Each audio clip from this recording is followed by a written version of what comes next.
Bekobod shahar 20-sonli bolalar musiqa va san'at maktabi o'qituvchilari O'zbekistondagi Islom sivilizatsiyasi markaziga yo'l olyapti.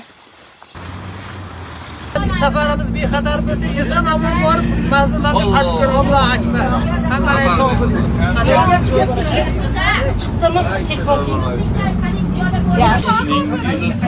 Oldu cahan kedak paydo sho'x parishon. Unga javob bermagan.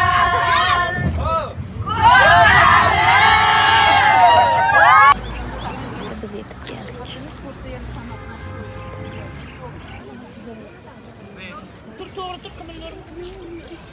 Men chiroyli rasmni qanday olinadi?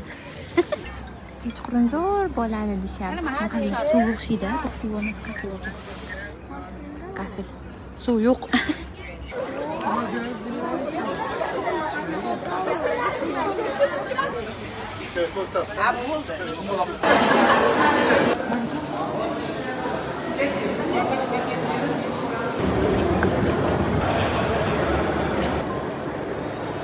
Xush kelibsizlar Islom sivilizatsiyasi markaziga. İlk insonlar paydo bo'lishi ehtimol bu g'ishchalar qo'yilgan, nimadir yozilgan degan manbalar bor. Yunon Baktriya davlatining ko'zalarini sizlarga tasavvur tushuncha bo'lish uchun jonlantirilgan tasvir. Hozirgi Xorazm viloyati, Turkmaniston, Qozog'istonning janubiy hududlari. Kim aytadi, mana shu qal'achalarning vazifasi nima? Yuqori turgan. Bu teshiklar 4 tomondan keladigan shamolni ushlaydi va ichkariga beradi. Boshini ustida turgan shaftoli va o'rik tarvuz qovunlar aynan 3000 yil avval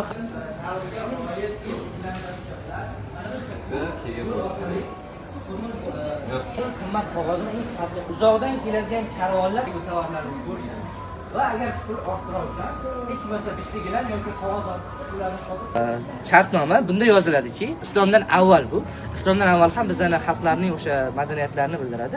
Ayolning erkagida 3 ta huquqi bor. Bu uy, oziq-ovqat va kiyim bilan ta'minlanishi haqidagi shartnoma hisoblanadi. Endi tushuncha bo'lmasligi kerak, biz faqat ko'rishlar mumkin.